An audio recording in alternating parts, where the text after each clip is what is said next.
In 5, 4, 3, 2. Welcome to the Positive Sports Podcast. I'll be your host this afternoon, Ed Montana. Alongside me today, my counting brother, Alex. Alex, how you doing? I'm great.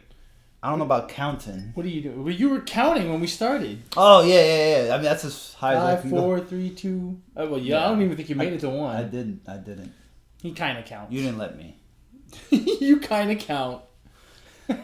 What's going on, man? Man, you know what? It's a great day to be alive. The alternative, considering the alternative, I would agree. We were talking about this earlier, right? About having cancer. You don't have cancer? I don't think I do. I'm telling you, man, if you don't go to the doctor, you'll never have cancer. I haven't gone in years, so as of now, I don't. Really? I don't think I have cancer. I try to go every year, but I don't. I'm not gonna lie. I mean, sometimes I skip a year. I should go. I think everyone should go at least twice a year to the doctor. Twice? Yeah, twice. Absolutely. That's aggressive, bro. Not every 6 months. You think so? Isn't it? Yeah. Isn't it recommended that you go once a year? Yeah, but I think twice would be, That would be seems like better. overkill. No. You go once right before the holidays, because you don't want to go after the holidays, right? So you go around November, and then you go again maybe like in March. May. May. Right, yeah. Right before the summer. A little more spread out, right? Right before the summer when you got your summer bod going. Or dad bod. Right.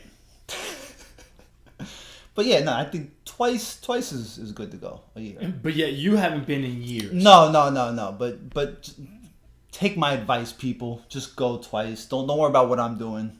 Right. You know? Just go. I don't believe the recommendation is twice a year, but I mean it can't hurt, right? Well, I mean, no. Although, again, I mean, you're not gonna find out you have cancer unless you go. So if you don't go, you don't have cancer. That's one way of looking at it. Half full, half empty. That's right. I went to the gym I went to the gym pretty much all this week, but one day this week, it was this past Friday. The gym on Fridays that I go to closes at 10 o'clock at night. And I went a little late. And so it's about 9, somewhere around 9:15. Hardcore people at the gym Friday night at 9. I don't know. This gym was pretty empty. But I'm on a machine that's close to the entrance. And I see this female walking in. And I'm a guy. I'm going to look because God gave me these beautiful eyes. Right. But I swear that there are more women, females, that go to the gym to pick up guys than there are guys that go to the gym for sure. to pick up girls. For this sure. girl was wearing very little and as tight as possible. And like I said, there was only like 45 minutes left. So I don't know what kind of workout you're going to get in. I don't know. But when you go to the gym this late looking like that with a bunch of makeup. Do you think... I got hold on a second. Now, at first I agreed with you, but now that I'm thinking about it, there might be a different thing here. Do you think... You said you think more women go to the gym to pick up guys than vice versa. And when I say pick up, I don't mean exactly, hey, let's go on but to attract and to attract guys. Yeah. Okay, but is it possible that they just care more about their appearance than we do?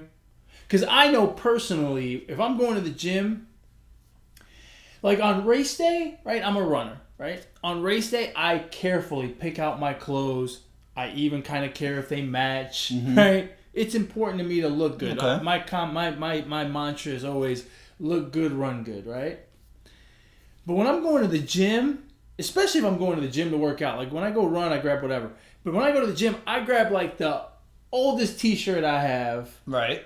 The readiest old pair of shorts. I know I'm going to the gym. I hate it. I'm just grabbing stuff. Is it possible, not that they're going to attract men, but that women just in general care about their appearance more than we do? That's a good point, and that could be half of it. The other half is they're going there to draw attention. And this chick, it's Friday night. I mean, half of her boobs are showing, bro. I mean, do you think she was going? Do you think she was going to pick up a date for that evening since it was Friday? Quite possibly. Or was she just kind of trying to line them up for the weekend? I mean, it could have been for right after the gym because, I mean, there's showers there, so she could shower and, freshen up and all that. Then her makeup would get all messed up. Right, but I'm sure this chick had a luggage of makeup. She probably had it. I didn't see her walking in with any luggage. Just her gym bag, but maybe the luggage of makeup is in the car. Maybe she's got like a stash in the car. Yeah. I mean, but I am a firm believer of that. You know what's funny? Like, I follow some fitness people on Twitter, right? And it's amazing to hear women and how much they complain about guys trying to pick them up at the gym.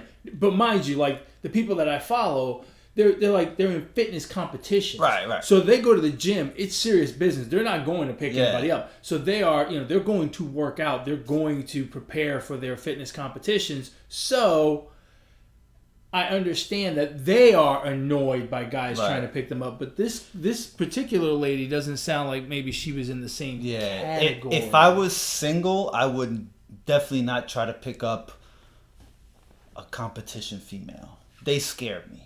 Oh, really? Yeah, no way.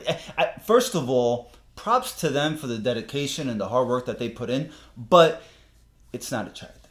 It's not attractive at all. Like, I don't have many muscles, so I don't need her to have a lot more muscles than me. That's number one. And number two is it's not for me personally, Alex. My preference, not attractive. Personally, a chick that's really fit, like a fit female body, I like it. It's attractive. Well, there's a difference between being fit and like competition fit. I'm not talking about bodybuilder chicks. I'm talking about fitness competition women. Like we were talking about the CrossFit gals a couple weeks ago. Yeah. Those women, they got some muscles on them. And sometimes they look like especially the ones that are a little bit shorter, they look kind of stocky and like robust. No. And even that I can deal with. The bodybuilding ones, that's too much because they kind of mess up. Like the fitness chicks, they look fit all over. The bodybuilder chicks, like they look really fit in certain places, and then they have a waist that's like 10 inches around. It's kind of disproportionate. It's kind of messed up. But and the chicks that do these fitness competitions, they're super fit and they're not bulky. I find those bodies attractive. Yeah, nah. And I mean, look, if she's got two muscles, she's got one more than I do. I mean, that's just. I'm just not a big guy, right? So I can't do that. I can't have those parameters that you have, right? Like if she's got more muscles than me, then she's out. Because then I'd have like 3 chicks to choose from on the planet. Yeah, well, I don't need a bodybuilding chick. A bodybuilder's not appealing to me. Yeah. It's super impressive what they do, and like I said, I follow some of these women on Instagram or Twitter, and the work that they put in is just, it's amazing. But I mean, and I'm sure the bodybuilder women are also put in a tremendous amount of work. It's just it's not visually appealing. Right. Do you think after this episode we get a Adidas and or Nike? I noticed sponsorship. I noticed that when we started that we are wearing rival T-shirts. Rivals. That actually is a perfect segue to our first topic. Oh yeah, what do you want to talk about? I think I know, but Danica Patrick all of a sudden is not a Chicago Bears fan. Why not? Mind you, she's dating Aaron Rodgers, isn't she? Mind you, she grew up she was born, and I don't know how long she lived. She might have lived for a day in Wisconsin. I don't know. She's born in Wisconsin, but somehow she's a Bears fan, and now she came out of the closet and said, "I am no longer a Bears fan. I am a Green Bay Packers fan." Because of Aaron Rodgers? I would assume so. I don't know. I think that's a big no-no. That's a big no-no. I mean, you have to if you've been a diehard, team fan. She's in her 30s, right? However old she is, if this is all you've been a fan of all your life, you can't just jump. You can't jump ship. It's a no-no. Yeah, I mean, I understand she's rooting for her man, but yeah, Well, you can root for your spouse, your professional athlete boyfriend spouse, or whatever. yeah, but they're not married, right? I don't think they are. Right, boyfriend. Yeah. If they break up, does she go back to the Bears? See, I mean, you can't trust this chick. Does she become if Aaron Rodgers cheats on her, does she become like a Packer hater? See, it's the other way around. Aaron Rodgers, from this point on, cannot trust Danica Patrick. She's a flip-flopper, man. She's a flip-flopper. She's a flip-flopper. I don't think... okay, so if I put myself in this situation, I've been a Mets fan all my life. If I meet a woman... But you would never... I mean, she's not playing for the Phillies. But let's say she was like, I don't know, let's say she was like the president of the Phillies, right? Like she was high up at the Phils. I would not stop rooting for them. I couldn't. I would not stop rooting for them. I mean, how... You're right. I now I'm starting to question the character of Danica Patrick because I understand she's going to root for the Packers as well. Right, like if she said, "I am now a Packers fan as well. I want my boyfriend to do well, and I want the organization to go far." Blah blah blah. I get it, but is she gonna actively root against the Bears? Like, So if the Bears are playing like a non-divisional game again, let's say they're playing someone in the AFC, whoever they play this year in the AFC. Let's say they're playing the Seahawks. The Seahawks, right? And the Seahawks win. That's kind of good for the Packers, right? Because they're in the same division. Is she secretly going, "Yay, Seahawks won"? Like that. See, I couldn't do that. How the hell do you do that? I couldn't do it. This is a bad look by her on her part, and even a worse look on Aaron Rodgers for. I mean, I would tell her, "No, you keep rooting for the Bears. You just root for me on Sundays. That's it." Yeah, you root for me to throw 28 of 30, 350 yards, 3 touchdowns, but you can't root for the Packers. Look, she could root for him to have an MVP season, go 14-2, lose both games to the Bears, right? Make it through the playoffs, lose to the Bears in the conference championship. Right. I mean, everybody's happy. I mean, except for Aaron Rodgers. Think about it. If Aaron Rodgers had an MVP season and they went 14-2 and made it to the conference championship game and lost a nail biter to the Bears, that's a successful season. If he does that over and over again, he's going to be a Hall of Famer, right? Right. And you can have the Bears win the Super Bowl, which is the team you root for. Now, I just thought about something, and this is the conspiracy theorist in Alex. Right. We know how much Aaron Rodgers is kind of a, prima donna. He just is, okay? He just is. Okay. What if Aaron Rodgers, he wants things his way, with the Packers, he didn't want McCarthy calling the plays. He wanted to call the plays. Right. He wants to run the show. Right. What if he just said, Danica, I love you, but you can't be a Bears fan. If you want to roll with the stash, if you want to lick your lips on this mustache every night, you got to convert. You got to be a cheesehead. Look, I would not put it past Aaron Rodgers. I think that's very possible. But then I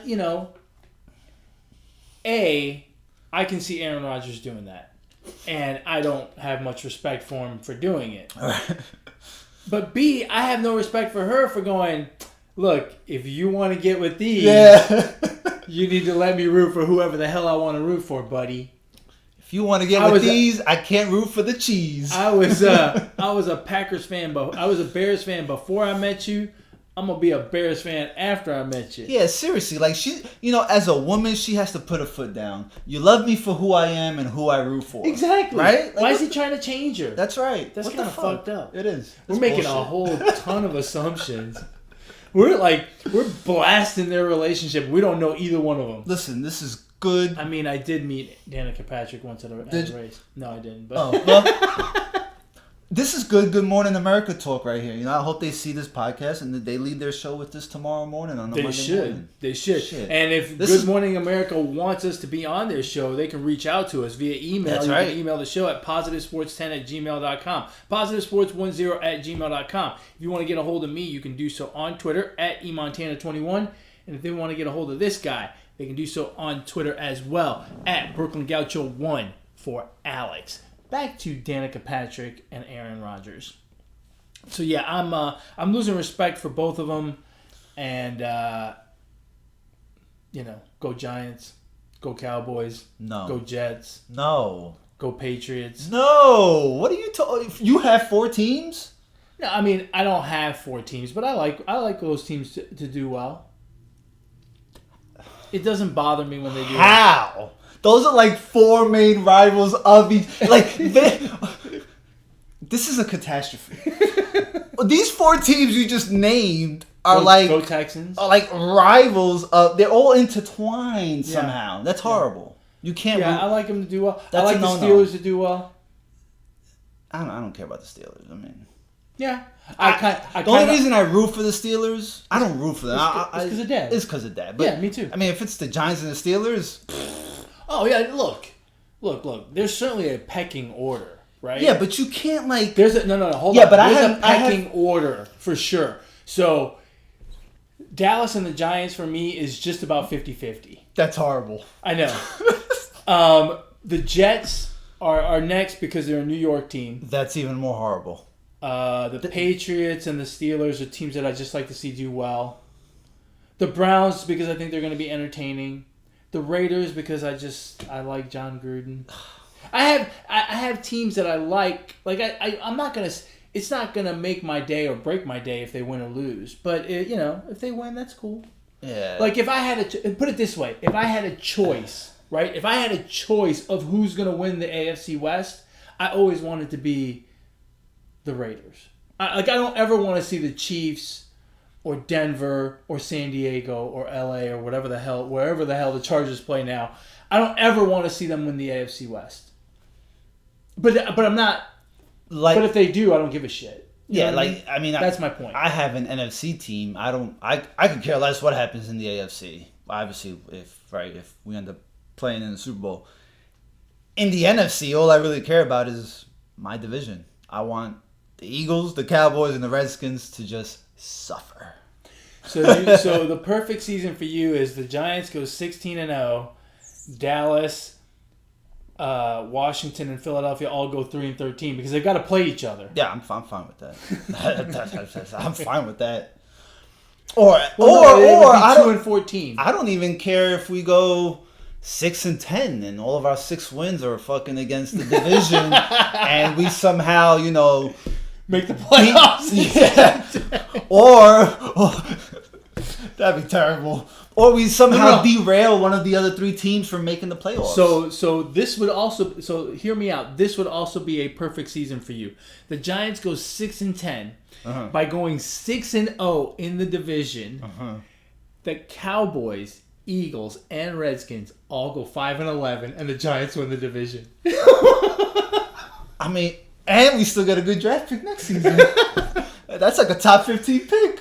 Wow. Does it go by record if you make the playoffs, or do you automatically get slotted in the top? Yeah. No, yeah, 10, you're right. 12, I think you're right. That's right. But still, that would be unheard of. God, that would be awesome if a team went 6-10 and won their division because they went 6-0 in the division and the rest of the division. And quite frankly, if there's a division where it could happen, it would be the NFC East. I mean, stop and think about it. Yeah, Is there another division that could be more mediocre than that? Maybe the AFC South, if they got the injury bug, like if the Texans got the injury bug, and well, that division could because it kind of could. Yeah, totally could. Same thing with the NFC South could. Yeah, I was just gonna say the NFC South, but the injury bug would have to hit New Orleans because they're pretty good. Right. Well, and Carolina. And Atlanta. Tampa Bay is really the only shitty team there. Yeah, that is a pretty shitty team. So, the NFC West. Who's good there? Oh, the Rams. Chargers. Oh, you said NFC West. Yeah. Oh, yeah. Rams. maybe Seattle. Right. So yeah. No, I mean, you know what? If there's a division where it could happen, AFC North.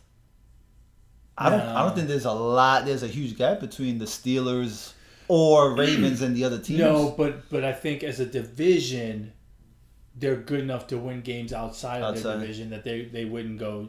You wouldn't have one team go 6-10 and the other ones go 5-11. That'd be fucking crazy. That'd be hilarious.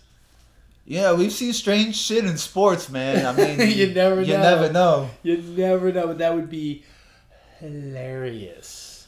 So, absolutely hilarious. You want to stick with football? What's happened in football besides preseason? Dude, they've got to stop with the preseason games. They just have to stop. I was at the bar last night watching the fights. Yeah. And they had the Texans game on. And they had the Cowboys game on. Uh-huh. So in between fights, I stop and I kind of watch it. It's unwatchable. Yeah. It is unwatchable. By the time you get to the third quarter, what are we doing? They need to change those games and make them like 15 minutes. Just play one half? Not one quarter. It's unwatchable. The NFL needs to stop with the preseason. Yeah, if you heard me last week, I'm not a huge preseason guy. But, you know what, when you stop and think about it, though, preseason really is an audition for the second, third, fourth, fifth stringers to make the team. But I tried my best to watch the first 2 weeks. I can't even watch a Giants preseason game. I can't. It's just I can't get into it. There's no. It's just not the results, the total yards, the stats. It's not real, right? Well, the only thing I look at in the preseason is I look to see how the starters did. So I look at the first quarter stats. Right. But even then, right? Like you're not getting much. It's well, just first of all, you're not getting much. And here's the other thing: you're not playing real defenses, right? So Daniel Jones is a perfect example with the Giants, right? No, he's not. But I'll let you finish. No, well, we're trying to figure out as Giants fans. Hold on, you haven't heard what? Hey, I know what you're gonna say. Hey, stop it! You haven't heard what? Hey. You haven't heard what I have to say yet. I can read minds. You can't read English. Shut the fuck up. I'll write it down right now. Exactly. Go ahead, write it down.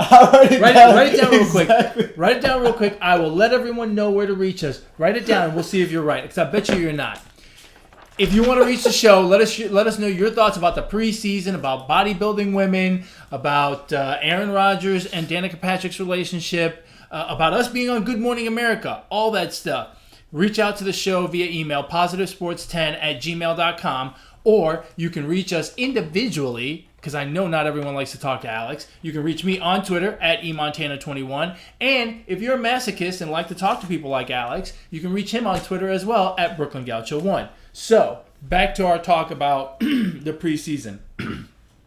As a Giants fan, I want to see what this kid can do, right? I want to see what this Daniel Jones kid can do, right? As an Arizona fan, I want to see what Kyler Murray can do. I can't even really watch, even if they made him start. Mm-hmm. In the case of Kyler Murray, he is starting, right? Right. In the case of Daniel Jones, he's not. But even if he starts and I look at his stats, I can't get a read because I don't know what kind of defense. I am a fucking mind reader. Hold on a second. I'm not finished. Let me finish. I don't know what kind of defense they're playing against because teams are being very vanilla on defense because they don't want to show what their defense is going to be like come week one. So even from that perspective, as much as I like to look at stats, it's kind of pointless. Now let me see what you wrote.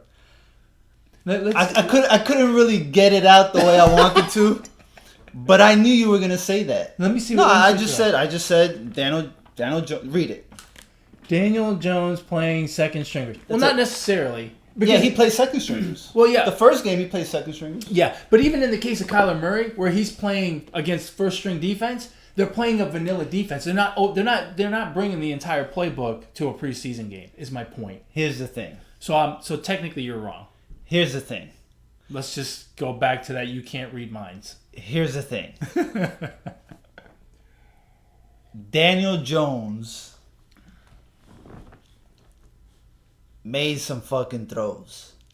it's not about the stats. It's about showing that he can place throws, read the defenses, read the progressions, do all of that stuff. And he's done that the first 2 games.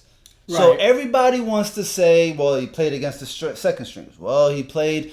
It's a preseason game, but the throws that he's making, regardless how the defenses are playing, he's putting footballs in really tough spots. He threw 14 times in preseason game 2. If you look at the throws that I don't care about the stat. I really don't care about the stats. It's how he's standing upright in the pocket, how he's reading the progressions, and how he's throwing the football. Yeah. You know, and that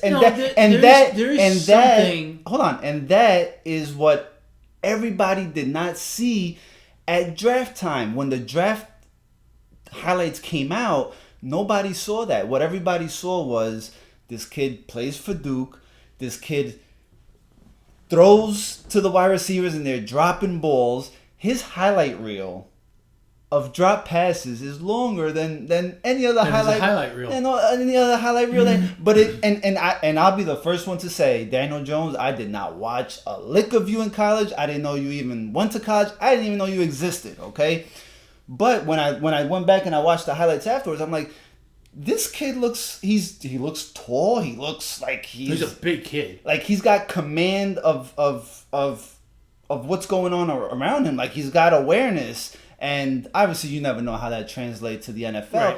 You know, what I want to see is once he gets into real live game action, but I mean, this is as close as to real live game action as you're going to get. But again, it goes back to the throws and him reading the defenses and just making the right decisions is kind of what I'm impressed with. And I think that's some are overlooking that part. No, and I don't mean this to make a commentary about Daniel Jones but I would say this. I would temper your enthusiasm for what you're seeing in the preseason even when you're watching these plays because again, back to my original point, the firefight is different come week 1 than it is in the preseason. And so even if he's playing against first stringers, the playbook is much simpler from the defensive side of the ball. So the coverages are pretty vanilla. The blitz packages are light, let's just say, right? They're not coming with the full blitz package. And the teams that you play, right? It's going to be different. It's going to be different. And I don't know what the Giants' schedule is off the top of my head. It's going to be different. That Bears defense that he saw the other night, that's not the Bears defense he's going to see in week 8, right? Mm-hmm. If they play the Bears. Right. Especially if they play the Bears, because the Bears will have used the most vanilla defense possible in the preseason because they don't want to show their hand to a team that they're going to play later on, which happens sometimes. It's also going to depend on what that team is working on. So if you're playing the Steelers in the preseason, you're not going to see the Steelers defense. They don't need the preseason games to work on their defense. The Raiders, on the other hand, do. And so you saw a pretty ramped up defense for Kyler Murray. And it was completely different than what we saw from Kyler Murray in week 1. And so my point is, it is extremely difficult to see anything, good or bad. I'm not saying good or bad. Mm-hmm. It's extremely difficult to see anything now and say, oh yeah, we got ourselves a guy from watching a preseason game. Which brings me back to my original point. The preseason's a waste of time. Yeah. And there's just no need for it. Well, I don't think anyone's getting anything out of this. Just let him practice. To be fair, and this doesn't only go for Daniel Jones. This goes for Kyler Murray. This goes for any quarterback that's any who? Dwayne. Did you say Hawk? Haskins. Isn't his last name Haskins? Yeah. I think you said Hawk Haskins. I'm like, who the heck is Hawk Haskins? But yeah, it goes for any quarterback. To be fair, whether they're second stringers or third stringers, they're giving a full effort because they're trying to make the team. They're trying to make the starting squad. So, although the playbook may not be wide open, these players are given their all because they're trying to make the team or they're trying to make the starting team. Or get picked up by another team. Yeah, when they get absolutely. Cut here, So right? If there's no opportunity for a linebacker right. who's on a team that's stacked with linebackers, there may be no opportunity here, but he wants to play well so that someone else will give him an opportunity. And that's why I say that preseason. When I sit back and look at it, it's more of an audition for the most part. Yeah. But I mean, there are some things you could take away from preseason. I take away that it's just 4 games too long. Yeah, but I mean, it's whatever. I don't take football. I don't take anything away from it. I just think it's a waste of time. And I'll give you a perfect example. Do you know your team's preseason record ever? I mean, you probably don't know your team's preseason record right now. I mean, I do. The Giants are what? We're 2-0. Are they really? Yeah. Oh, wow. We scored 30 fucking points in both games. You can't score 30 points in regular season for like 3 straight seasons. Wow, the Giants are going to win the Super Bowl. They're 2-0. Listen, that might mean that we don't. I think, if I'm not mistaken, the Colts with Peyton Manning was something like 4-14 in preseason, or like 4-12, whatever. It was like some backwards ass number, right? Yeah, like really bad record, and they fared pretty well. They were pretty good. They were pretty good. Yeah, the preseasons. So the case in point, right there, right? You can't, take. Yeah, the preseason's just. Speaking of the Colts, Andrew Luck probably has the worst luck. For a guy named Luck, right? Yeah, and plays for a horseshoe. Plays with a lucky horseshoe on his helmet. Go figure. I get the feeling that it's not a big deal. You're talking about his injury, right? His ankle? Yeah, his ankle, yeah. I get the feeling it's not a big deal. I think they're operating under an abundance of caution, but that might just be my optimistic side saying that. I'm not sure. I don't know, man. It seems like there's always something with him.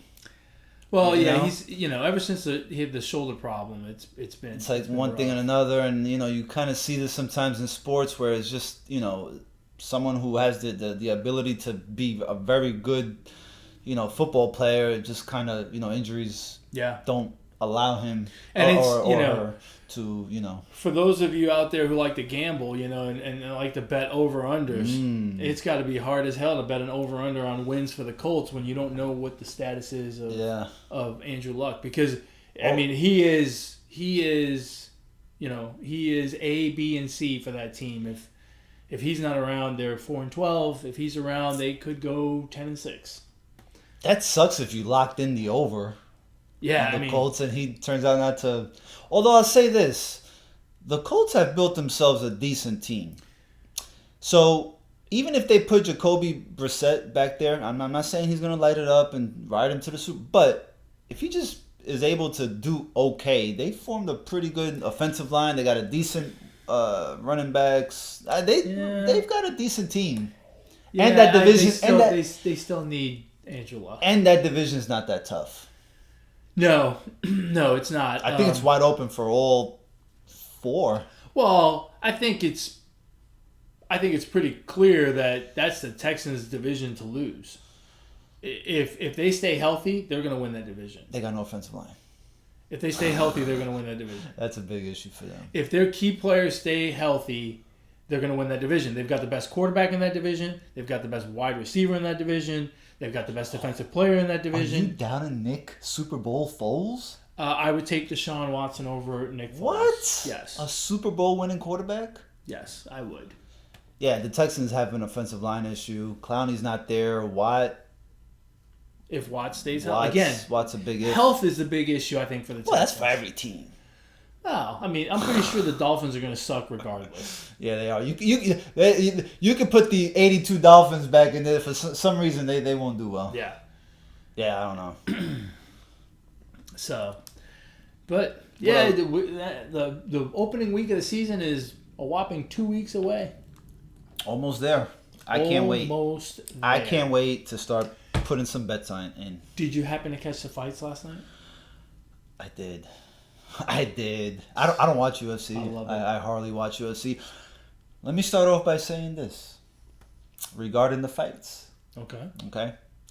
If you don't want to go spend money at the bar, if your wife, your girlfriend no, stay in with me, baby. Let's cuddle, UFC and chill. Let's. I could just see women around the country clamoring for UFC and chill. Listen, this is how you do it. You get on Facebook and you live stream. But here's the key. You're going to find a bunch of live streaming, right? Right. Boatload. You don't choose the one that has like 67,000 people watching. You don't do that.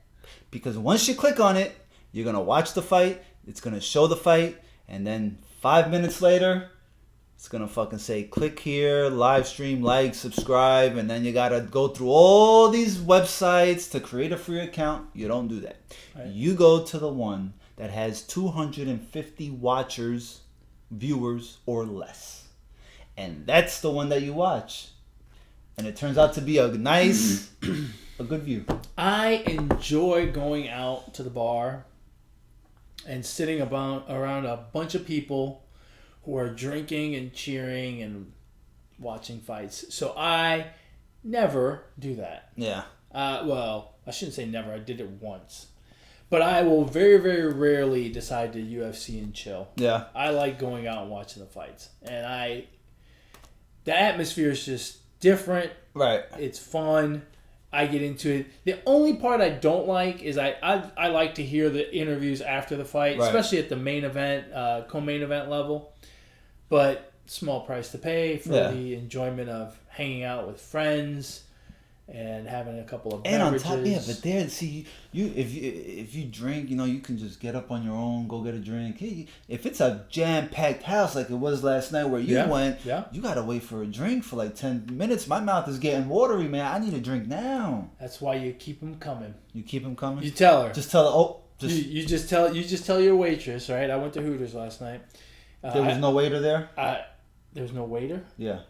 No, it was a waitress. Okay. Just making sure. Okay. I mean, if you had a waiter at Hooters, then there's a problem. Why? Because Hooters doesn't do waiters. They do They don't?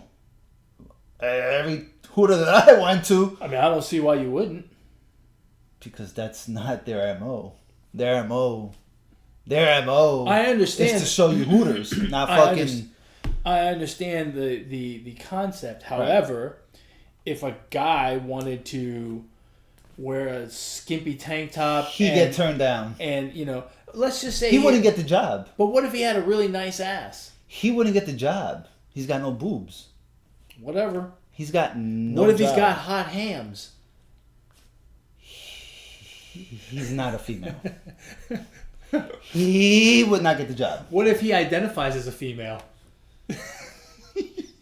Then I would never go to Hooters again. I would question. Look, I wouldn't give a shit one way or another so long as they bring me a beer. I tell her straight up when I get there. I was like, whenever this thing gets below a quarter, whatever size glass I have, you go ahead and bring that next. Yeah, but then she's going to get a guy. She's going to be waiting on a guy like me who, if I was single, would be flirting with her. And then, I would take up all her time and you would get no beer. I don't care. At the end of the day, I don't care. I enjoy the beer, but I don't need to have a beer constantly. I don't get all bent out of shape about stuff like that. I'm going to watch the fight. The fights were pretty good. I like the Diaz fight. I could care less about the main event. I was there for Diaz. That's all I cared about. That was the main event. That was the main event. I'll tell you what. Hooters was packed to the gills when I got there at 9 o'clock at the start of the pay-per-view. Yeah. Packed. 45-minute wait, and it was absolutely packed. When the Diaz fight was over, 20% of the place was empty. Wow. All of a sudden, 20-30% of it was people were gone. People left after the Diaz fight. So that was the main event. Damn. Don't get it twisted. I mean, I know what order the fights were in, but the main event was Diaz. And quite frankly, the main event was a good fight. But the fight with Diaz was a slightly better fight, I thought. But that's a matter of opinion. Yeah. For one, I enjoy the ground activity, so maybe that's why I thought that. But yeah, it was an excellent performance by Diaz. Amazing that the guy can be away from the sport for 3 years, come back and put it on an elite level fighter. Think about this for a second. Could you be away from your profession for 3 years and come back? Or yeah, because I'm a natural born accountant. Yeah, well, yeah, true. I guess once you're good with numbers, you're good with numbers. So let's say you go to jail for 3 years. I mean, do you come back or I mean, yeah, that's and that's in any physical. This is physical, yeah. Yeah, in any mental endeavor, maybe you can. In a physical endeavor, right. I find it incredibly incredible that someone could come back after 3 years and perform at such a high level. The only one that I can think of off the top is Jordan. He was gone for 2 years. He was gone for 2 years. He was not quite the same when he came back. He was a little bit he was rusty. Yeah. But to be fair, and I guess you got to kind of make the same comparison with Diaz. He did something in between. He didn't just go sit on the couch. Right. True. Diaz can never stop training, and him and his brother do triathlons all the time, so he keeps himself in good shape. But still, is very different from fighting. Do you think the triathlon helps him, or the smoke and the pot is what helps him? I believe that the triathlons help immensely. I believe the CBD helps immensely. I don't know about the effects of the pot, but he's got his own CBD business. So he had a funny quote during fight week. He goes, yeah, it's kind of funny. In high school, I got kicked out of school for fighting and smoking weed, and now I'm a fighter who sells CBD. I need that guy's gig. I mean, my job doesn't allow that. Yeah, the guy is. He calls it CBD, but it's got to be the real stuff. I don't doubt. I don't doubt that he does the real stuff. He does, but I would guess that during fight week, let's say at the very least, he gets tested. So it's not like he can roll in there high. Do you think some of those guys really get tested? Huh? Do you think they get tested? I mean, because they gotta know that the guy smokes pot. I mean, well, I'm sure they let something slide. Well, there's different there's different testing for different things, right? So for THC, which is weed, you can't have that in your system within a window of the fight, right? So 72 hours. I don't know what the window is, but let's just say 72 hours. So 3 days. You can't have it Thursday, Friday, Saturday, right? You fight on Saturday. Winstrol, which is a horse steroid, you can never have in your system, right? So even if you're not scheduled to fight ever again, but you're in the testing pool, you get tested and you pee hot for some Winstrol, you're getting suspended, right? So it's different. And same thing like cocaine is 72 hours or whatever, or 24 hours or 48. I don't know, it's something like, it's a small window. So that's how the testing works in the UFC. Interesting. So, yeah, just an amazing performance against someone who is tough.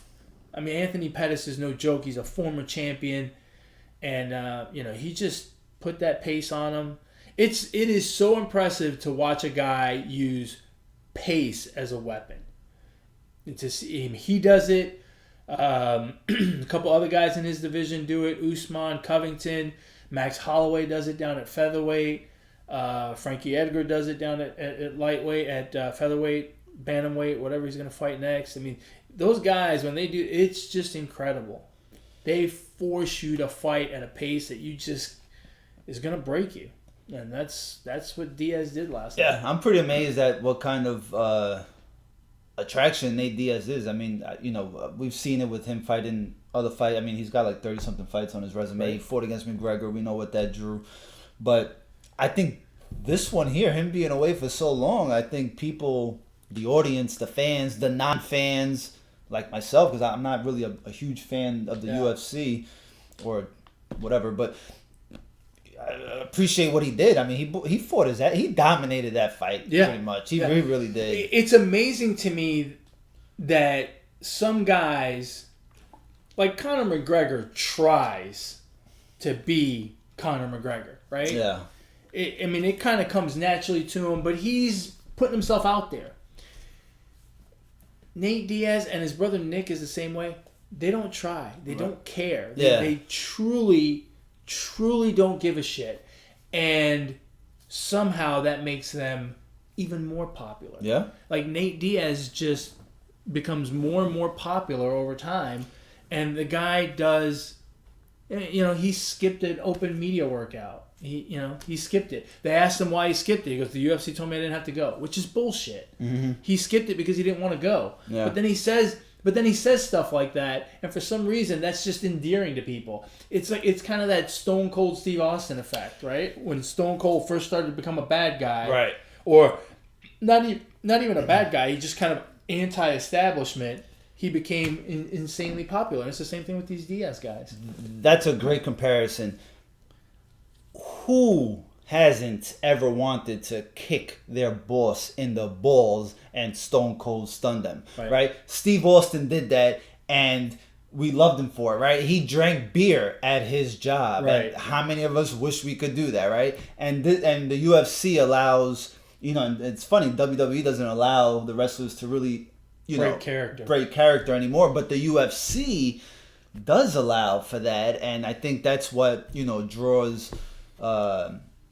draws the attention, right? I mean, the fucking guy, what's his name, said my balls are hot, and it's like, and everyone want nuts. If I said my balls are hot at work, I'm getting suspended or terminated, right? I mean, it's just so. I think that that is what draws the attention of the already fans and the ones who are not completely invested. We still like to cheer against the establishment, right? And that's what it boils down to. Yeah. A couple of weeks ago, I talked about Valentina Shevchenko being the flyweight champion, and she's super dominant.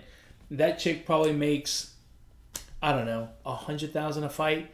Diaz last night probably made a couple million. Yeah. I mean, damn. That's just the way it works. And Diaz has never won a title.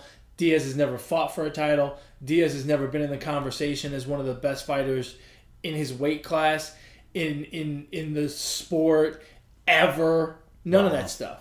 And Valentina, we talk about Valentina that way. We don't talk about Nate Diaz that way. But Hooters was packed last week, and no one knew Valentina fought the week before, except for the hardcores. It's amazing. It really is. But that's the way it works. Huh. And then in the main event, DC Daniel Cormier got it handed to him in the fourth round. I mean, it was a fight I thought he was winning, but Stipe made an adjustment, started sending some shovel hooks into the body, and I can't believe I'm even going to say this, basically collapsed Daniel Cormier like a house of cards after he started doing that. Yeah, he did. In a fight that he won the first 2 rounds for sure.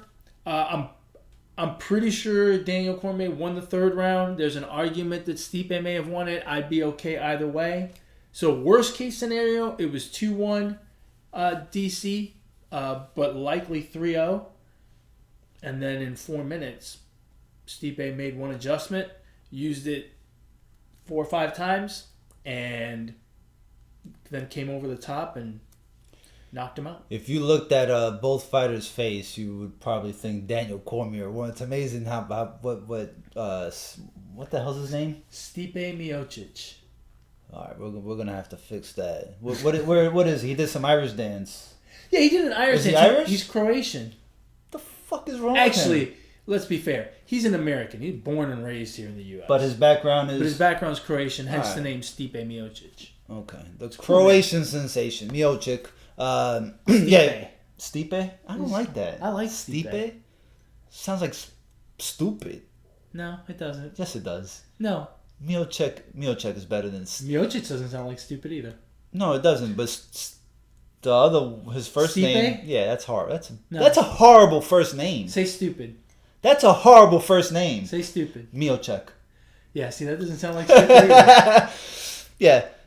His face was jacked up. Looked pretty jacked up, but yeah, I didn't get to watch that fight that much. That's what happens when you stream a little, on Facebook. You may not get good connection, but that's okay. That fight didn't matter as much as the Diaz fight because that was the main event. That's the one I wanted to see. But yeah, so Cormier's done. He needs to retire. I kind of go out on top. Well, he's not going to go out on top because he lost now. Well, if you listen, I'll say this. I'm all for seeing him one more time so that he has a chance to go out on top. But if you're not going to look like you tried to get in some shape or get in as good as shape as you were in previous fights, don't bother fighting because you're going to get the same results. He was winning that fight, and he could have very easily won that fight last night. I don't...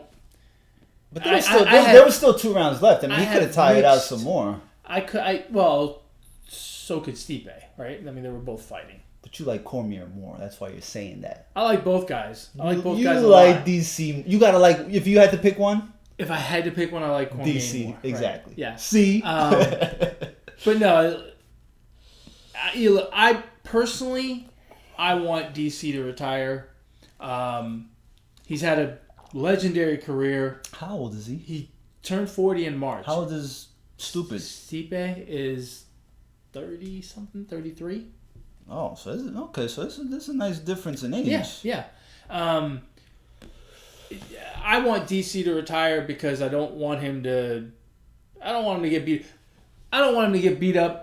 Not to say that he's going to lose, but when a guy has as many opportunities as he does to continue to make an impact and live a good, fruitful life outside of the cage, then I would rather he not fight anymore, especially at 40. The guy is the head wrestling coach at a high school in Northern California. He's very good at it. He's got restaurants and barbershops, businesses around the country. He does commentary for the UFC on ESPN. He does both in the studio and color commentary at the fights. The guy has opportunities to be an impactful human being going forward in a variety of different ways. He's 40 years old. He's won championships in 2 different divisions. He has fought the who's who of MMA in his time. He will go to the Hall of Fame. There is no need for him to continue to fight. I personally would rather he retire and go on and do all these other great things with his life. He's a great guy. Go on and just have at it with restaurants and barbershops and commentary and coaching and all that jazz. Well, no wonder he was so tired last night. He's got all this stuff going on. The only person he can't beat is John Bones Jones for some reason. I don't think we'll see it again. I don't think we'll see it again. But I think he could beat him at heavyweight. I think the suck down to 205 was a big advantage for Jones. Ooh. That's just my opinion. Yeah, possibly. I don't see Jones going to heavyweight. There's been some talk about it. Has there? He seems to be a little resistant to it. His frame doesn't say he's a heavyweight. Well, he's a tall guy. He's 6'4". Yeah, he's tall, but I mean... He's 6'4", so certainly if he decided to go to heavyweight, he could pack on muscle. Remember, he fights in the 205 division. He weighs in 30 hours before the fight at 205, but he doesn't fight at 205. He fights at 220. Yeah. And if he packed on some muscle and stuff, he probably could walk around at 230. And 230 at heavyweight, that gives you speed and power. You know, he could make hay in heavyweight. I'm sure Stipe would love to fight him because Stipe's not a huge heavyweight and Stipe's pretty fast, and you know it'd be a big money fight for him. Yeah. So I'm sure he's gonna, he wouldn't mind doing that. But anyway, they're pretty good. I mean, I didn't watch the whole card. Those 2 last fights were pretty good, though. Yeah, and the 2 guys they're gentlemen through and through. You know, with Pettis and Diaz, we got some trash talking. We got Diaz dropping F-bombs and all that other stuff. And then in the main event, we got 2 classy guys going at it. And both fights were very good. But it's funny that you don't have to be just one way to be entertaining. Yeah. These guys are classy guys, and it gave us a very entertaining fight. Agree. Speaking of classy, what did you think about the Little League World Series pitcher who gave up that jack and, just sprinted over to the first baseline to high five the kid that just jacked the home run off of him? Look. Classy? I don't know. This is the Positive Sports Podcast. I got ranked on Twitter for saying Nelson Cruz did steroids, and someone said, well, that's not positive. Well, what the fuck you want me to say? It's freaking facts. I mean, like, what the hell? That's a good point. So, I mean, I don't know. You want me to be positive or you want me to be real? Because I want you to be really positive. I'm after the game. You want to congratulate him? That's fine. But during the home run trot, no. Yeah, I'm not a huge fan of. And I'm all for sportsmanship and all that, especially at that age. But let the guy complete his home run trot. I'm sure they line up at the end of the game. Yeah, they do. They do. So you congratulate him there. You want to hug him, dap him up, whatever. But if I was I wonder if the coach says something. If I was the dad, I would definitely say something. Yeah, I would say something to my son. I don't know if I was the coach if I would rip him. I wouldn't rip him.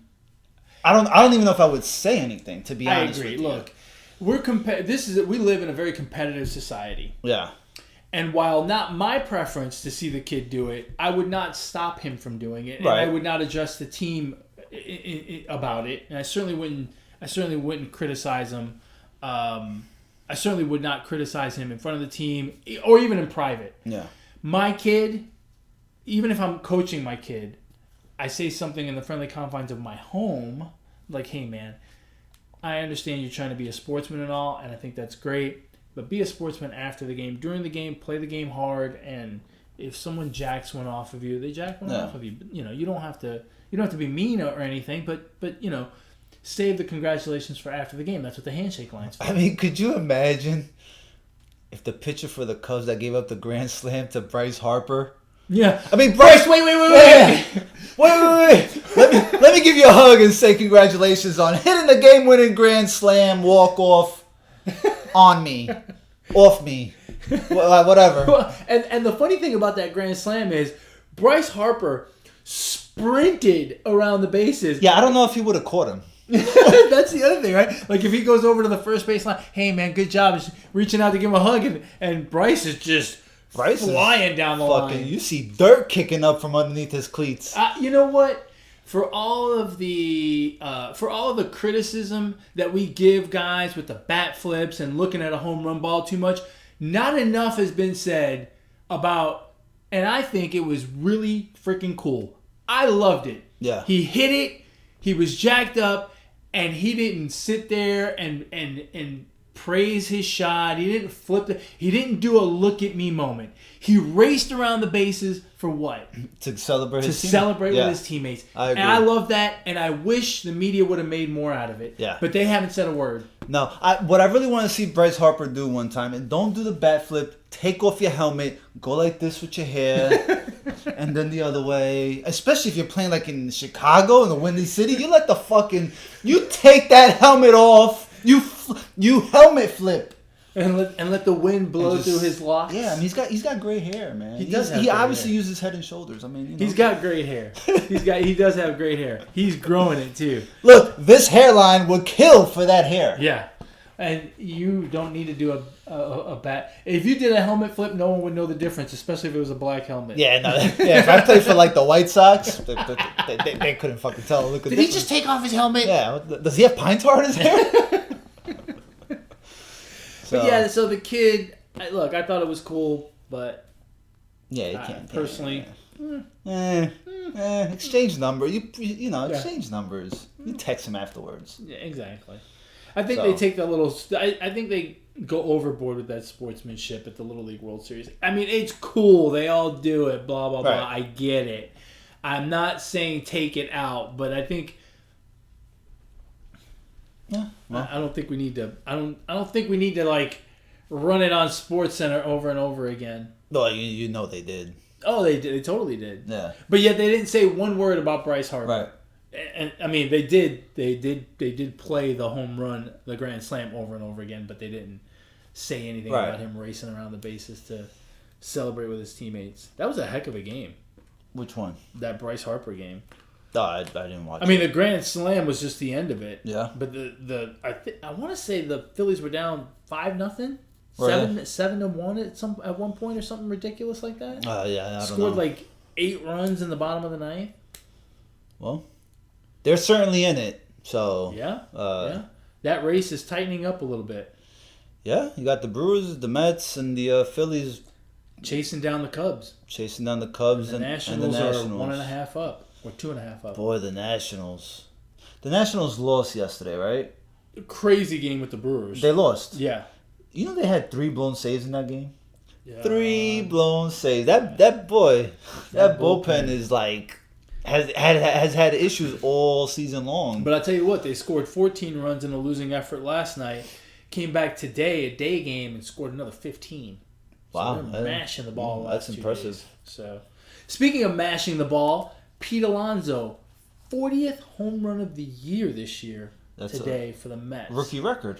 Believe that is National League rookie the National League rookie record. He's got a ways to go for the American League because I think the American League record is 52. Holy shit! For a rookie? For a rookie, Judge. Wow. So he's got a ways to go. But how many games they got left? 40? No, about. So 12 home runs in 40 games. Yeah, less than 40. The Mets are at 124 games, so that's 38 games left. 1 home run every 3 games. Yeah, it's going to be tough. It's doable. It's going to be tough when... But not likely, I would think. It's going to be tough. Yeah. Still, a monster year for him. Oh, yeah, absolutely. For any player, really. Yeah. He's having a great year. Obviously, he's the front runner for Rookie of the Year. Speaking of Rookie of the Year, the bad news... Fernando Tatis Jr. Yeah. Who has been having a great year as well for the Padres. That came out of nowhere. Looks like he's done for the season. Yeah, that came out and they should just shut him down. Yeah, it's they have a bright future. Yeah, they got nothing to play for. They are a mere 16 games out of the division. They need to shut him down and hope for the best. Fernando Tatis Jr. He's having a better season than Carlos Correa had his rookie year. Wow. Not by much, but still, that's Correa had a great year. He did. Yeah. Yeah, the crop of shortstops right now is really impressive, and they're all young. Yeah. They're all young. I mean, there's no old shortstop out there that's doing the damn thing. They're all young and good. Yeah. Good shortstops. You got Lindor, Correa, Trey Turner, Tatis, Beckham from the White Chicago. The guy from Oakland is pretty good. Forget his name. I don't know his name. I was watching him yesterday against the Astros. Pretty good guy. So, anyway, alrighty. Well, we have certainly talked about everything under the sun. Just a little bit. You got anything else? No, man. Which episode is this? This is 88. 88. Famous 88s. Good grief. Plenty of 88s. All right, let's go back and forth and let's see. Let's see who taps out first on 88s. Go ahead, you go first. Tony Gonzalez. Michael Irvin. That's a horrible one. Why? Is he a Hall of Famer? Well, we're just doing Hall of Famers? Well, I mean, famous 88s. If he's in the Hall of Fame, that's pretty famous. That's a horrible one. Heck, but he did wear 88. Heck, even if we were doing 32, O.J. Simpson, right? It's horrible, but it's famous. I don't have another 88. 88. Shit. I can't think of one. That was easy. I still got another one in my back pocket. Yeah, I don't know.